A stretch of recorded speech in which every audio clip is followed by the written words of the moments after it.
All right. How does your brain naturally judge a person's competence? Right. Where we're going with this is a section from Thinking Fast and Slow by Daniel Kahneman. Here is the cover of the book. And what's the gist of this, right?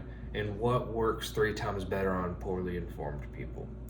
Um, so, basically, what happens is your subconscious mind, what he calls System 1 in his book, is like continually monitoring the situation, both inside, kind of like how you're feeling, and that sort of stuff, like inside yourself in a way, um, and outside your environment around you, and kind of continuously generates an assessment in a way of your situation without specific intention and with little effort, right? It just does this in the background, right? And so you just kind of subconsciously pick up on things, whether that be body language, where you are, kind of what they're saying, if something seems off, stuff like that, right? And why is this important? So, it's important to understand how a person's like appearance and how they're portraying themselves, especially competence, influences you and your perception of them, I guess. Mostly you and how that kind of changes how you'll react, right? And so this is what's the title is about really, is they found, and we'll get more in depth in this in a second, further in the actual video, but this is what is 3 times more effective on poorly informed people. And that's just kind of a general thing too. Not poorly informed in a specific subject, but they did this in a few different studies. Basically, and kind of what my thinking was with this, what I extrapolated from the information was like, it's like those who kind of engage their system 2 more, because he also brought up the fact that this was the same category that this was 3 times more effective in, was people who like watch TV a lot. So they're just kind of like chilling, they're vegging, not really using their brain really at all. And I think how it came to me was, it's like the people who kind of engage their system 2, which their conscious mind more by like actively thinking, figuring things out. Maybe that be like studying stuff, like reading, listening to audiobooks, actively learning something, doing whatever, something that involves like not just kind of, I guess, yeah, I would say actively learning something is probably the best way to put it, because he does talk about earlier, and I've talked about this in previous videos, to where like whenever you're learning something and you become better at it, and you can kind of put it, tasks that you're learning to do slowly transfer from system 2 when you're first learning, because it's hard and you're figuring it out, to system 1, to where it's kind of more subconscious, to where you're more practiced and you can just do it. You don't have to think about it, right? That's kind of that thing. But that being said, to quote, situations are continuously evaluated as good or bad, requiring escape or permitting approach. So like, what are we trying to do? Run away or approach whatever this is. Excuse me. And good mood and cognitive ease are the human equivalent of assessments of safety and familiarity, right? So kind of going back to like, I want to say natural selection, just human evolution in general. Like, you know, when you're trying to decide whether or not you're going to run from something, like, is that a tiger or is it just dark, sort of thing. Like, what do we need to do, and how that's kind of changed in throughout history, I guess. Just in the fact that, like, you know, we no longer necessarily, like, all of us are running away from tigers, to keep that example, but it's more of like, are we in a good mood? Can we relax and kind of not have some sort of facade, like we're trying to portray something, keep our perception or whatever, display competence in a way, or cognitive ease, kind of still on that whole like I was saying, if it's more subconscious, when you're doing a task, it's cognitive ease. Like, it's easy for you to do this, at least mentally. To take up another quote, one from his colleague at Princeton, Todorov, I forgot his first name, But people judge competence by combining the two dimensions of strength and trustworthiness, right? So especially in males, this is a lot with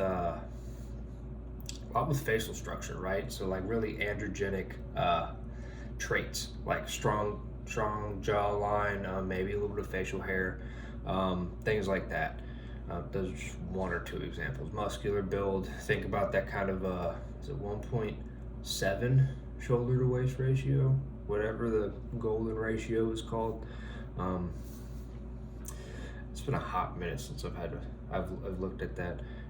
Regardless, but like having a strong chin, for example, and a slight confident smile, right, to where you kind of get a little bit more of that trustworthiness in, right? And that's kind of where I guess it makes sense, because it's easier to portray those traits of strength and trustworthiness when you actually are competent in it.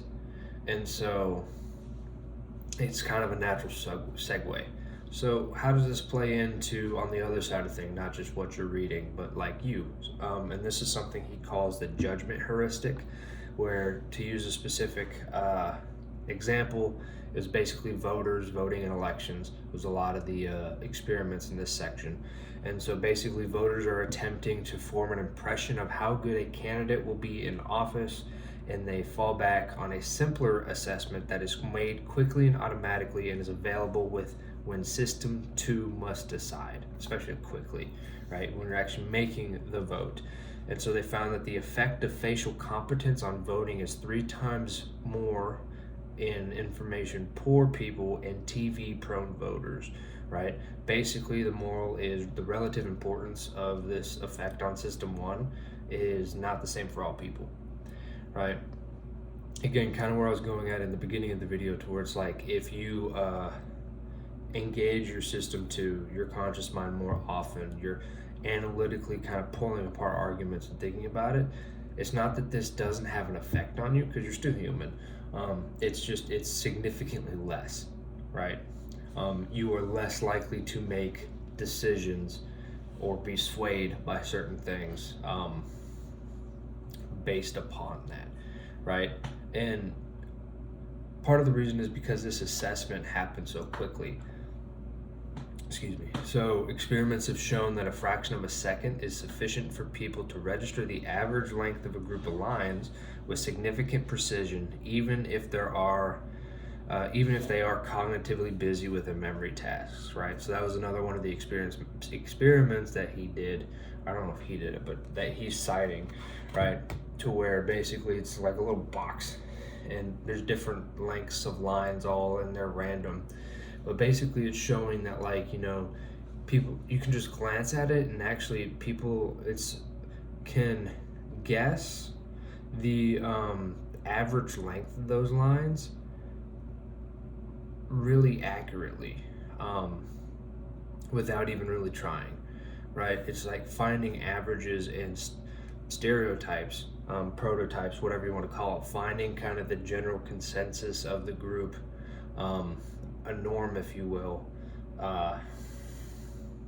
is very easy for humans. But to do the sum, like what's the total sum of the line, people would actually like have to bring in system 2, their conscious mind, and like actually add them together and that sort of thing, right? So like subconsciously people do very well and very naturally kind of put prototypes, some form of norm, stereotype, whatever you want to call it, average, to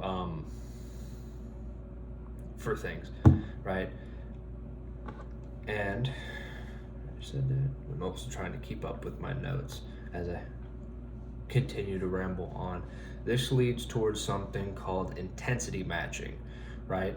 Which is basically where your subconscious can make like an underlying scale of intensity, right? That allows matching across, as he says, diverse dimensions, right? So like, for example, if crimes were colors, murder is deeper red than theft, right?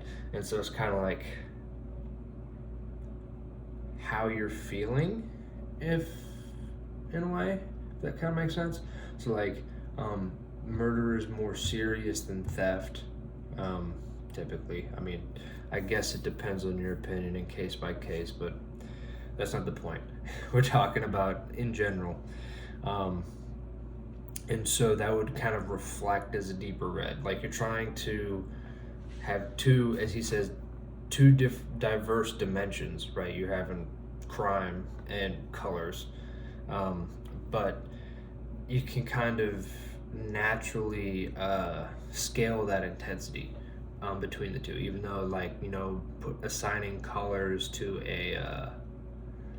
like a crime in this example is kind of okay, weird. Why would you even do that? But regardless, and this leads towards something that he calls the mental shotgun, which is basically saying we often compute a lot more than we need. So like in this case, like your conscious mind's trying to figure something out, and your subconscious is taking in so much information and computing it, but it does a lot more than it needs to, and that can kind of sway certain decisions, not necessarily just decisions, but views certain ways, right? Just because, not necessarily overthinking, but your views or what you're thinking about is influenced by way more than you are consciously aware, I think would be a good way to put that. And that's kind of where I'm going. Okay, so that being said, I think I'm going to leave this one here. Moral of the story, kind of the general gist. Like your appearance matters, competence matters, especially. I don't want to just say like in fields, but like that's one thing I've noticed in my experience with doing a lot of different things is like that's kind of where, especially among males, it's the primary. I'd probably say like 90% of how you judge, especially like coworkers and stuff. And that's just because I was a surveyor for a bit, so it's pretty much just guys out there, especially in Florida where it sucks.